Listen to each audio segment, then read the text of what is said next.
welcome back to Woodruff Woods. Hey, today we are going to do a full service on my CountyLine 40-ton log splitter. That means we're going to change the hydraulic fluid, we're going to change the engine oil, we'll check the air filter, we're going to gas it up, we're going to make sure the tires have the right amount of pressure, basically go over the whole machine, make sure it's in good running order. Obviously, this machine is very important to my business. If it's down, I'm out of business. Let's get started. I'm going to get this pressure washed up, and I also have some stickers, and we can talk about a couple other channels today. Hope you stick around. So I'm going to get started here with this engine degreaser. I'm just going to spray this in some of the areas where there's a lot of gunk.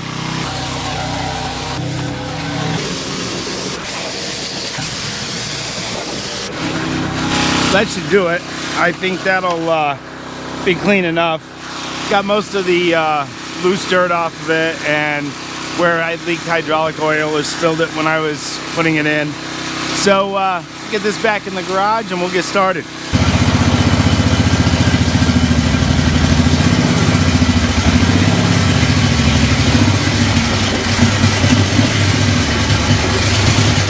So the first thing I'm going to do is I'm going to check the air in the tires. I know this tire here has a slow leak in it, but it's very slow. It's down to 6 pounds of air. Very slow leak. I've had it to the tire shop a couple of times. They told me I probably need a different rim. They just can't get the bead to seat correctly. So I'm not going to do that, to be quite frank about it. At 30 pounds of air should be good, and do the same on the other side. Another thing I like to do is give this a couple squirts of grease. It's been a while since I did it. This doesn't use a ton. It doesn't travel over the highway, so I'll give it 3 squirts should be good for now. Actually, it's not really pushed out very far. I'll give it a couple more. Okay, that looks a little better.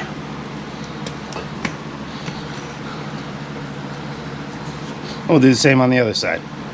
So before I get started changing the oil here on the engine for the machine, I'll just say I did buy those bearing buddies and install them when I bought the machine, and I just find that easier than to try to remember to pull the bearings out and pack them and put it all back together. So your machine may not have this if you're trying to see this as a how-to video. This is the drain plug for the oil. It is a 1/2 inch. You probably will need an extension if you don't use a wrench. If you're using a socket, you need an extension, or possibly a deep dwell socket would work there as well. And I did run this a little bit, just for a few minutes, just to warm the oil a bit. And it doesn't feel very warm though. So, but anyway, we're gonna let that sit there and run out. And while that's going on, oh, another thing I did crack this open so air can get in the crankcase and help this all run out of there. And when we're all done, we'll hit this with the pressure washer one more time and clean it up. So while I'm doing that, I think I'll get to the back of this and we'll start draining the hydraulic fluid. Just like I did on the engine to let some air into where it needs to be, I'm gonna take this out. All right, so that's loose. So this is 3/4, and see what happens here. Let's see, lefty loosey, righty tighty. I think I'm going the right way. Pretty sure of it. I did know that this was low on fluid. We had operated it on a hill, and I don't know if any of you have this problem, but if I operate this machine on much of a hill, it'll spray out the overflow valve and it gets all over. So I'm going to babysit this because I'm not sure that this pan will hold all of the hydraulic fluid, and if I need to quickly get this plugged back in, I want to be right here to do it. I think this is about the final step. I've got to take this hydraulic filter off. I bought this filter right from Tractor Supply. They usually have them. I have changed this filter before. I usually change this annually.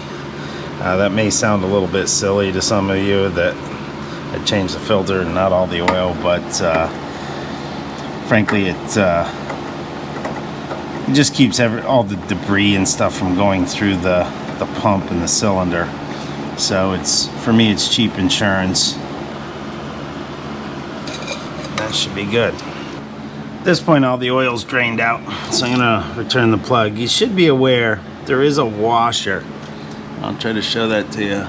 There's a washer that goes on this, and that's the important thing of using a pan. You know, if you do lose something like that, it's usually caught in the bottom of the pan. So put this back in and tighten it up, and then we can start filling it full of oil.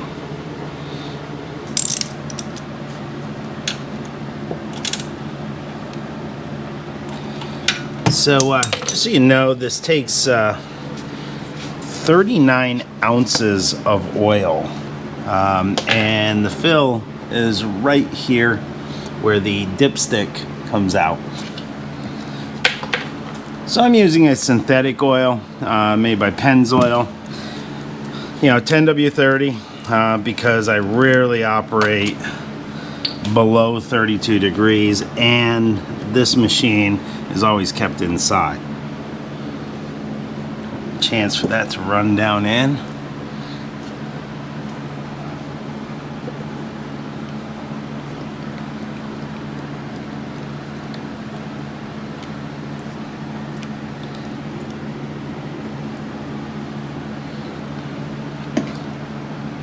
And since it's 39 ounces, I think it's 39.7 according to the book. But what I'm gonna do, I'm going to check this and see where it's at and make sure that we don't overfill it. So we're gonna put in about 4 ounces, and that should do it. It's not a lot of oil. And that is perfect. So we're getting ready to fill the reservoir again. I bought AW32 hydraulic oil. I picked it up at AutoZone. I will tell you, I had a tough time finding this oil.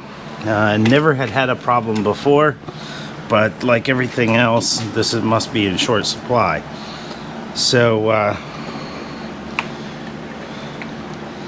anyway, one of the hardest parts of this job is dealing with the hydraulic oil. I don't have a pan that takes 10 gallons of oil, so I kept having to empty the can into other containers I had.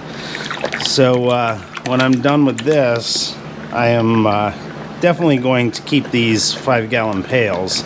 I had commented on Flat Creek Outdoors. He was wondering what the right temperature is for hydraulic fluid, and when I had a problem with my cylinder on this, YTL, who makes this particular brand of splitter, told me you're good 180, 200 degrees. It should run about 180, which sounds high to me. And I saw some of the comments, and I'm not the only one that thought that that was high, but they made the machine, so I would think they would know. All right, I'm going to try to drain the rest of that out. I might have to get a different funnel, and then we'll put some stickers on. So we got some stickers here I've been trading. We got K&L Firewood. That's Mike out there. If you have not checked out that channel, you need to. Good guy. It just comes through on his videos what a nice man he is.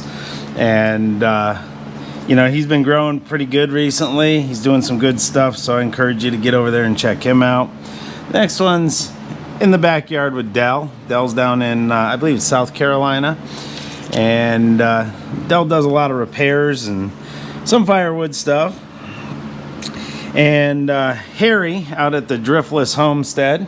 I had the pleasure of meeting Harry at the Firewood Frenzy. Just a really nice man, really good guy to talk to.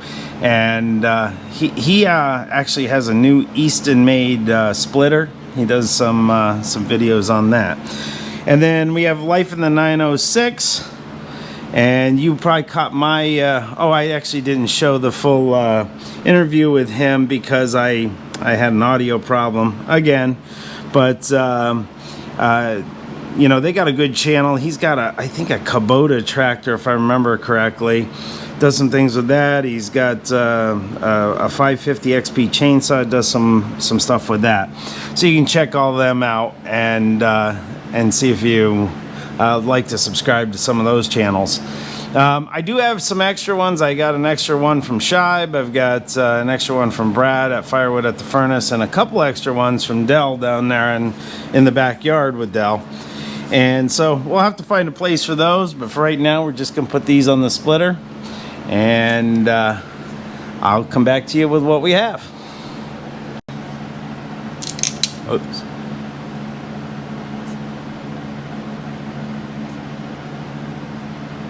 I think he's gonna fit. There you go, Mike. Give you some fine real estate there. I got a little weld mark at the bottom, but that's fitting. I'll tell you what, even if you do watch K&L Firewood, if you haven't seen the video of his shooting range, make sure you check that out. Boy, does he have a nice setup out there. Sticking with the mics in the group, Life in the 906, we'll put you right in here. I think we'll put you right up next to Dell. Maybe I'll just put Harry right up here on the... That's what I'm gonna do. Harry, I'm gonna give you some real estate on the cylinder. How's that? So the next one we're gonna do, I'm not sure that'll show up good enough. I'll tell you what, Fran and Brittany, I'm going to put you on the other side. I want to make sure people can see your sticker in my videos. So we'll go with Dean from outside in Michigan. I got the pleasure of meeting Dean actually at Shifty's house out at the Firewood Frenzy. We got to work together a little bit in Shifty's wood yard. Heck of a nice guy. We were on the live stream together. Had a really good time with Dean. And since this video's coming out in a timely fashion, Dean did a little bit of an interview with Chris in the Woodyard, which I know some of you have recently found my channel through Chris. Make sure you check that out. Dean's a heck of a nice guy, and you know, I'm sure he'd appreciate a subscribe over on his channel as well. Some of my favorite people on YouTube, the Hoddles, Larry and Robin Hoddle. They're down in Virginia. Again, I've met them. Just excellent people. You know, retired couple that, as in their own words, doing what they always did, but now videotaping it. We got Larry Cluck Outdoors. Larry was my 800th subscriber. I did run into Larry at the Firewood Frenzy, but we did not have the opportunity to chat. Every time I approached him, he was tied up with someone else. So you know, it is what it is. But we'll put Larry right here. My next one is Michelle from SS Firewood. As you probably know, Michelle and Jared Hildebrandt do the Heat for Vets program, where people donate firewood to veterans. Woodruff Woods has recently signed on with that. My last one is B&F Firewood and B&F Outdoors. Brittany and Fran, got to meet them. They are just really nice people. I'm back with the B&F Firewood sticker. I did have a heck of a time with this one. So there you go, B&F Firewood. So that's gonna do it for Woodruff Woods today. I hope you enjoyed this. I hope you learned something about your splitter. You know, there's a saying that my father has, take care of your machines, they'll take care of you. It's a good saying, good advice. I'll catch you on the next one.